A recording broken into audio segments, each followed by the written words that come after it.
मध्य प्रदेश विधानसभा नेता प्रतिपक्ष अजय सिंह राहुल हमारे साथ मौजूद हैं।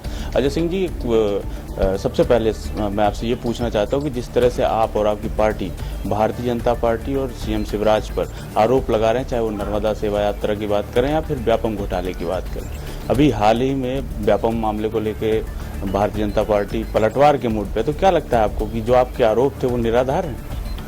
देखिए, हमारे आरोप नहीं है।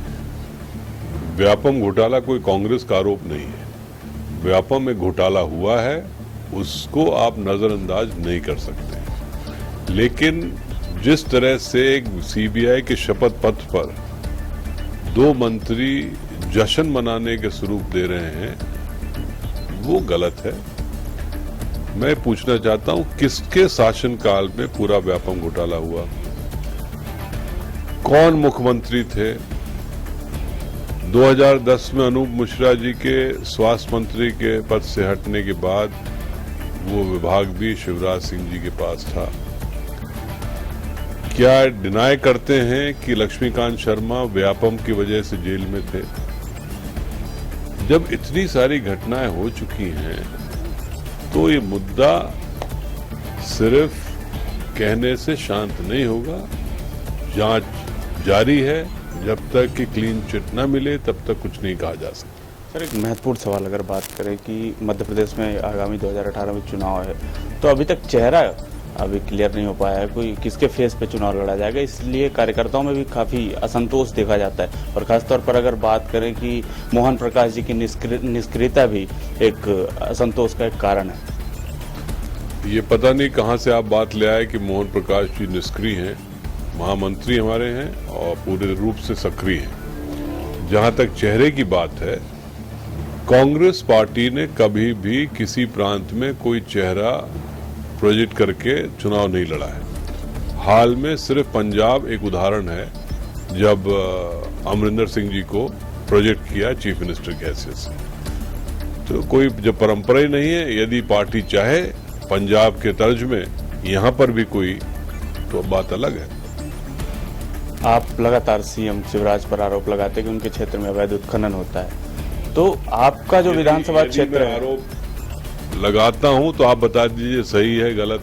नहीं, मैं उसकी बात नहीं कर रहा हूं। मेरा कहना ये आप खुद जाके देख लीजिए। आप मुझसे मत मैं व्यक्तिगत आप नर्मदा पट्टी में जाके होशंगाबाद, बुधनी, नसरुल्लागंज, रेहटी की पूरे नर्मदा पट्टी में जाके देख लीजिए कि पोकलिन मशीन नदी के बीचों बीच रेत खनन कर रही कि नहीं। माइनिंग एक्ट के तहत न हाईवा जा सकता है नदी तट पर, नदी के अंदर, न मशीन, दोनों चीज हो रही हैं। तो अवैध हो रहा है कि नहीं, उनके क्षेत्र में हो रहा है कि नहीं, मेरा आरोप नहीं है, वो सिद्ध कर दे। विधानसभा में उन्होंने एक शब्द उत्तर नहीं दिया रेत अवैध उत्खनन के बारे में। बुधनी में जो पोल खोल हुआ था, ये बात उठी, वही मैंने विधानसभा में रखी। क्या जवाब मिला? कुछ नहीं।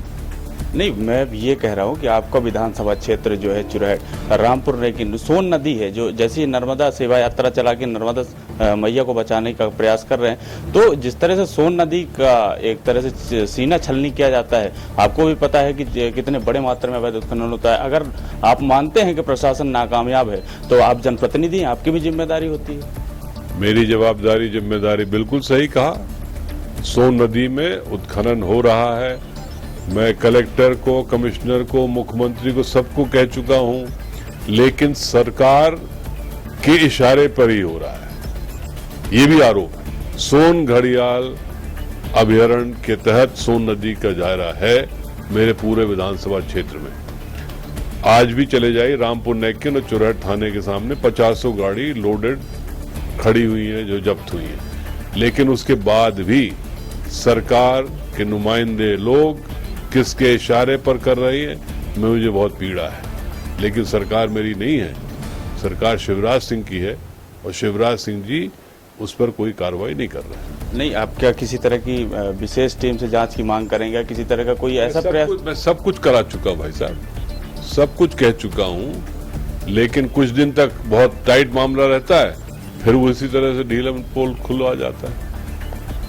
तो निश्चित तौर पर साफ है कि सत्ता का वनवास काट रही कांग्रेस अब कोई भी मौका छोड़ना नहीं चाहती। और सीएम शिवराज और भारतीय जनता पार्टी को हर मुकाम पे घेरने की तैयारी में है। कैमरामैन अनवर के साथ Abhishek Pandey, India first news, Bhopal.